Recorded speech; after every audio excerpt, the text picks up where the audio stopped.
Welcome back into another One Piece card game video, and today we're going to start going through some of the off-meta stuff. We had Ace just before this. If you haven't checked that out, it's my favorite leader. Go ahead and check that out. I really like it. It's clunky, but it's fun. On the same end of Red, we are now going to go over Red Black Sabo. If you have any ideas of any like off-meta or things that should be explored that isn't immediately really good and set out for nationals, let me know in the comments below. My too long didn't watch version of Sabo is probably, he's okay. You know, he presents a problem that is not too hard to solve, but you know, with red and black, you have an interesting combination of colors and as well as card pool that you can put together to put like a rush plus blocker plus annoying leader effect mechanic together. And that's pretty much what I did. You know, I took a look at some of the previous lists before, you know, and took a look at some of the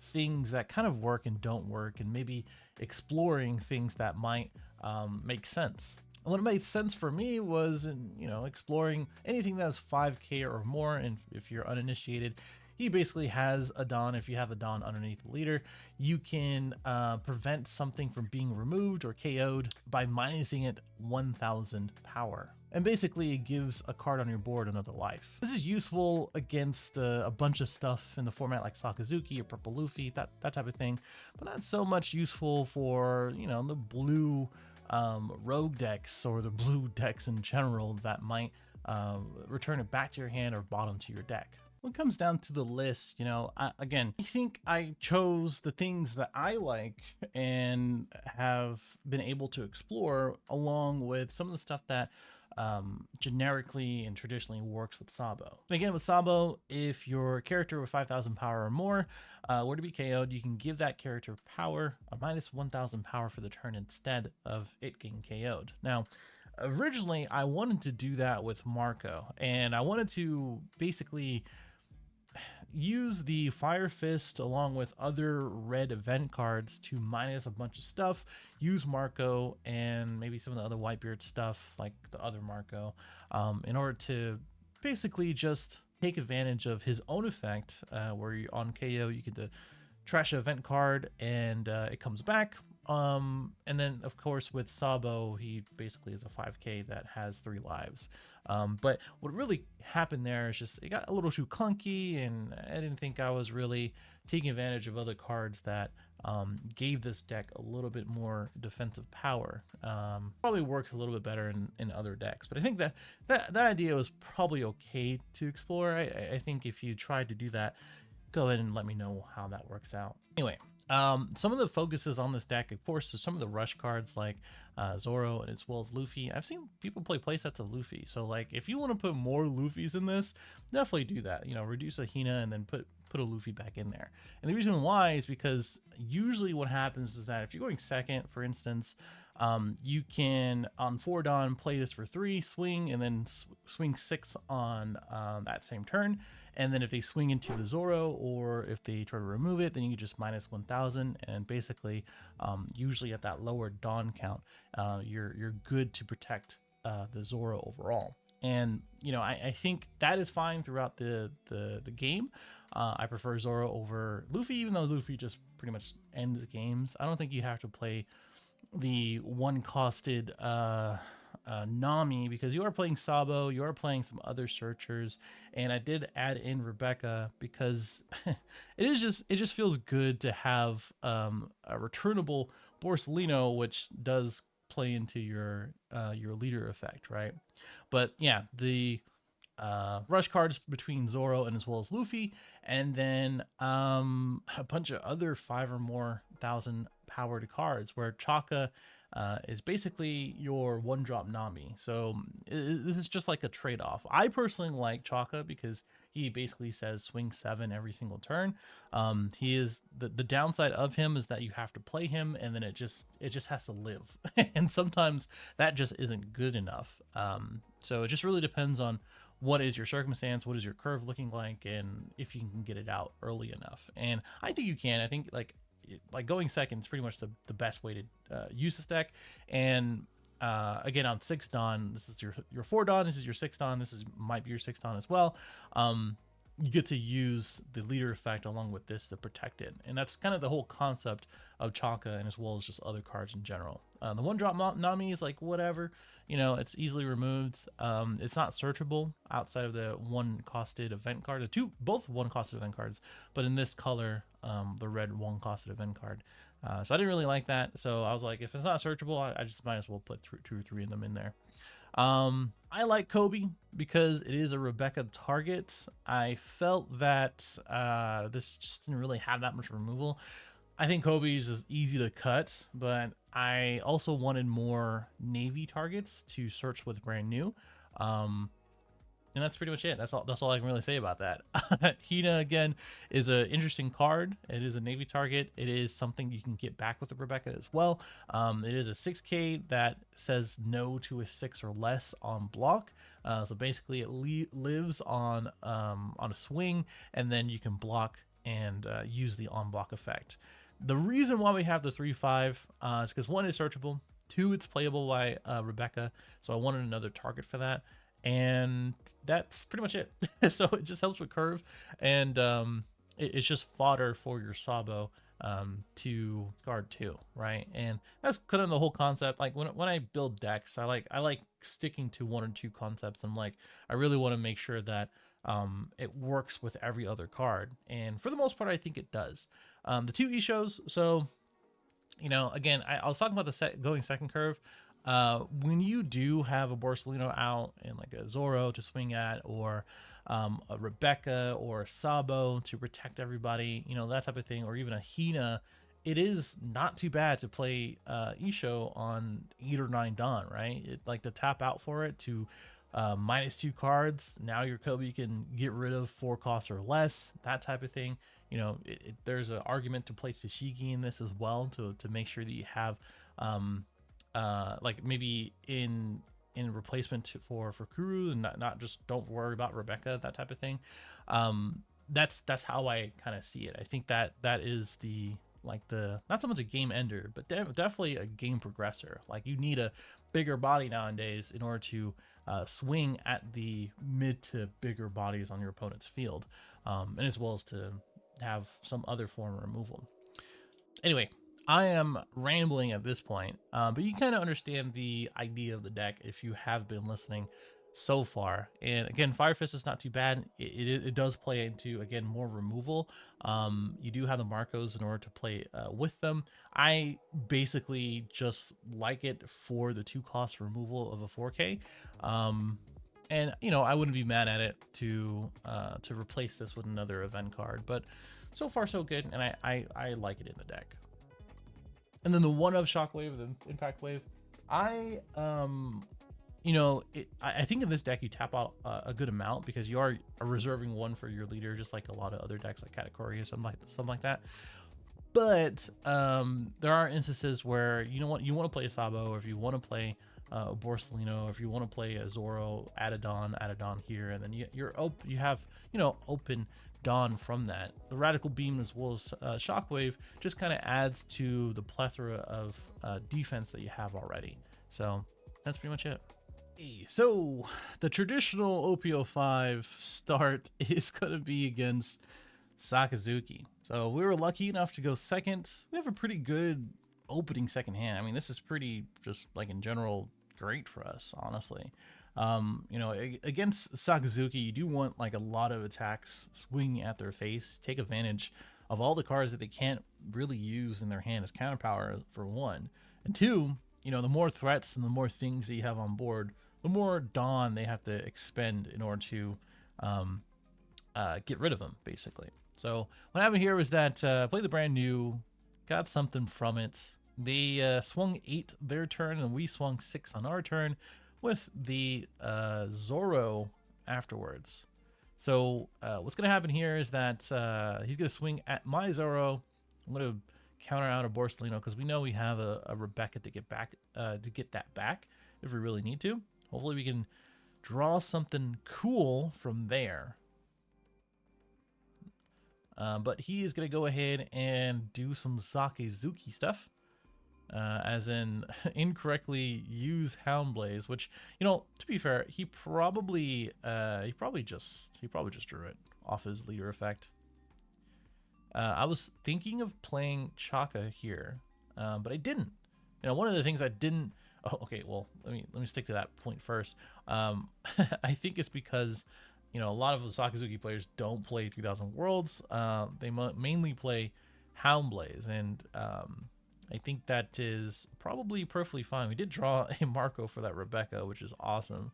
But the other part of that is that because the reason why I didn't play the Chaka is because, you know, I feel like without protection, it just doesn't, it's just not there. I mean, he can easily Houndblaze it down, so it just didn't feel great. So I'd rather get the draw 2 instead of the 5k body or 6k body.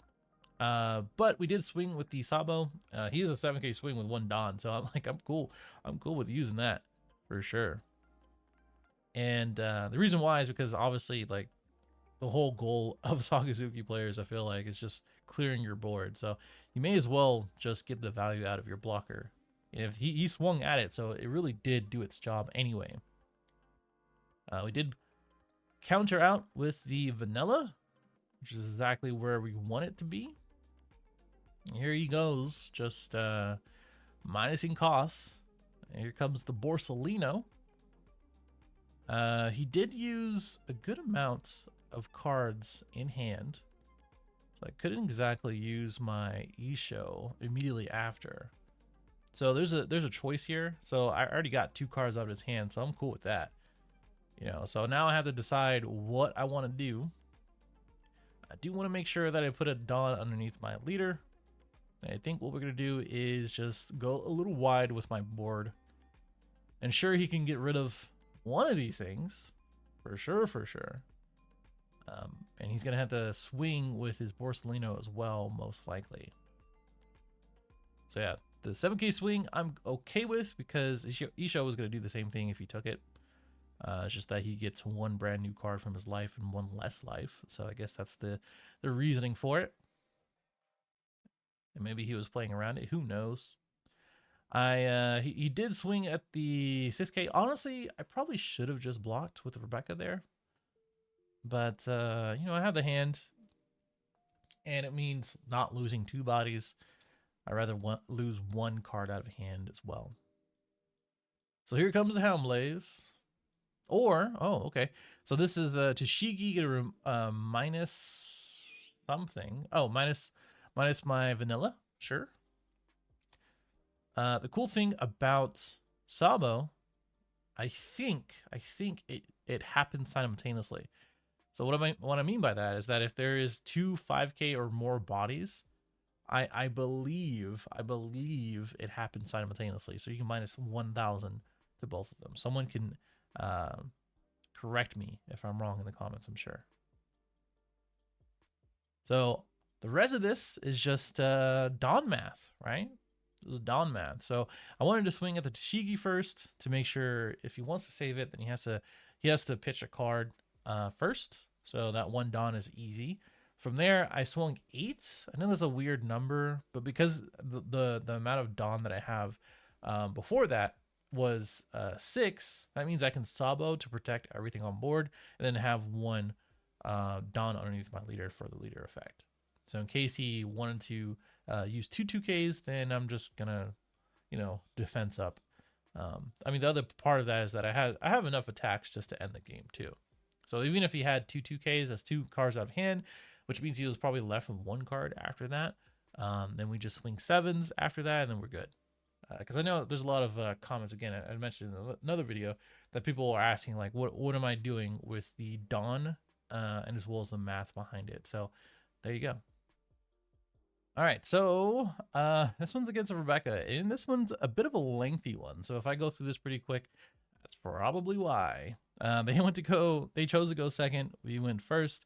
It's not really many things that we can do with this, but my game plan against Rebecca a lot of the time is don't worry about defense early on. Just start worrying about getting the bodies on board and making sure that you have enough swings throughout the game. And that's why we're playing out the vanilla. We played out the Marco to get rid of their stuff, which 3000 Worlds got rid of our Marco, which is pretty annoying. I gotta admit. And we're going to swing 5s here, I believe, and then play our Hina. And, you know, we could have played Rebecca, which is why I checked my trash area. But with this good old Luffy coming down, we might need a little bit more firepower. I'm thinking here, there's a couple things I can do. I have 7 Don here, and I think what we're going to do is just keep swinging. So first, we're going to swing 7, just to get a couple cards out of hand. 3 cards, in fact, which is really good for us. And then another 7, and then play either Borsellino or Rebecca. Which, by the way, he wasted a view in life. Bottom deck the... I think he bottom decked something. I missed it. I completely missed it. Maybe I completely missed it. But something, oh, he sent the brand new to bottom. There you go. That's what I was like. Wait. And then he sent the Hina. I was like, how'd you do that? He swung into my Rebecca, which is not too surprising. Sabo effect coming in pretty hot here. However, now that she is a 5K, because he removed it, he can swing with Luffy afterwards, and it's going to cost me some cards out of hand. And he's swinging 10, so I think that's an easy no thank you. He's going to play the Manshare to draw Rebecca from there, which, hey, it's a black deck, so not very surprised that Rebecca is so good or so sought after. So just doing the math here, we minus 3,000 with Koala. I didn't talk about Koala before, but she is basically the in-archetype Otama. And while we aren't playing anything that searches for Koala, she is searchable. So if you want to, lean more into the Revolution Army stuff, then you definitely can. Koala is really cool though, because she is, in a pinch, a 3K attacker versus Otama, who literally just sits there. All right, so he did swing, got rid of my Koala, which I feel like he should have just got rid of the Fakuru. Like, even if I did block it, I'm still losing it, so you may as well just swing into it.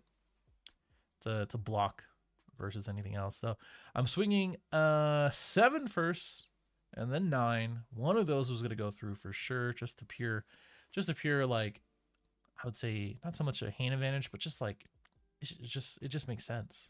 Don't waste so many cards on such a silly swing. So he's playing Rebecca into his own Hina. We're not playing it, but there's probably an argument for it somewhere or another. I just don't have very many things that take advantage of the reduced cost, so I don't think I didn't really see too much benefit from it versus a vanilla. Like, a vanilla at least has counter power and it's very easy to play, Okay, so this is a little annoying. I gotta say, this is a little annoying. So I was just doing a little bit of math here. I'm just gonna swing 9. So try to get the Rebecca block out. I think I could have swung 7. I think 7's probably fine. And I think what we're doing here is get another Koala out. The reason why is because, 1, I have another blocker, and 2, I'm not using any of the cards in my hand, like, for defense. So, he's either going to put a bunch of stuff on Luffy and swing into my cards, or I'm just going to just sit there with my hands looking pretty. So I may as well use the Koala in tandem. And I did block here in order to save my Borsellino. And one of the reasons is because, it just made more sense to block versus try to counter out of that. So we're finally using our hand. And I didn't think he was going to swing with the Sabo, which is the reason why I try to block there too. Play the brand new. I didn't think I really needed to play the brand new, but at least it gave me another option in case I wanted to defense up if the swings fail. And again, before I was saying, this Koala is now an attacker for us. I think I did this a little weird now that I'm watching it again. But I think the reason why I keep swinging with the Borsellino is because, well, not so much I think why. It's more of a One of the reasons why is because of the leader effect. So I can easily just do that, and they have to swing back into it in order to get rid of it. And eventually he has to swing in my life. Like, he hasn't swung in my life at this entire time. And I think that's one of the reasons why some people are like straying away from Rebecca, is because it just gets into these different scenarios that are like, okay, well, am I ever going to win? Drew into the Marco, but unfortunately running into the Sabo effect. So still 4 life. A lot of this is just, okay, how do I want to do this? Do I want to threaten life to get rid of these blockers? Or do I want to swing into something like Luffy or Sabo? And I think what we're going to do is just swing into face. See if we can get these blockers out. Here's a 6K swing from brand new. And we're just not going to choose any targets. And I think I think I'm playing this very slowly, but it can kind of get out of hand if I don't, right? So you gotta realize that with Luffy and literally any of these other Dressrosa cards, they can get double attack pretty much at any time, as long as they keep their trash in order, which he's used the trash effect quite a lot. So we got the E show, which is kind of funny. Didn't swing with the leader. I think we had enough attacks to get through, kind of. Well, I guess he had 3 blockers, so like whatever, honestly. Can't save it, which is fine. He pops it, which is fine. And we're just gonna swing 8s, 9, and leave 1 for the radical beam, which I doubt I'll need because he only has 2 swings. So you played like 17 blockers at this point. Here's another one, which he I think he got the Rebecca back from the Banshee and just never used it. Okay, still a little a little scared to swing. We're gonna use our own Rebecca most likely. This Luffy has been here from the edge of time, and luckily I have drawn the 2 things that I need, which are 2 Zoros, thankfully. This one's a little tough because now I can swing 5 again and bank on the fact that he didn't have any cards in hand to counter with, which I do. He tries to remove my Zoro again and swings at it. I don't think he has enough. I didn't check the trash, but I don't think he has enough to restand his Luffy. And we do have a radical beam, which is why we took the 2 life. One of the reasons why, anyway. Okay, so we reduced it and went right into a Kairos. And now we're just in top deck territory at this point. They did have enough. Okay, so now, again, top deck territory. We have our own Rebecca. My God. I think we can just get, Sabo and play out the vanilla. And he pretty much has to swing with his entire board. Or restand with his Luffy again. Which, again, I didn't check trash. Didn't check the trash. Oh, there it is. So he has enough to restand with Luffy. We did block that one. We can block one more time for the leader effect as well. I think we're just going to use the radical beam. I think that's the right idea. And he's going to restand with Luffy and swing into my vanilla probably. Which, by the way, I didn't really need to do that. I can just use the vanilla. I can just minus the vanilla. Another blocker. My God. Thank you. Thank you for letting me draw a Marco. And I'm just doing the math here. I think I could have went 7. I think I could have went 7.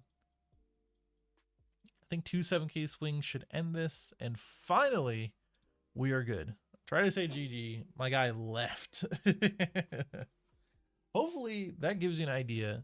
Usually I do like 3 or 4 matches, but honestly, because this one's so long, it sort of demonstrated pretty much all the things that Sabo can do. And I think there's a little tightening up. There's a little tidying for this list, for sure. But I enjoy it. You know, I think it's fine. I think I have enough fun with it. And I think Sabo's a pretty unique leader, and has very unique colors, to be honest. But let me know what you think in the comments below, and I'll see you in the next one.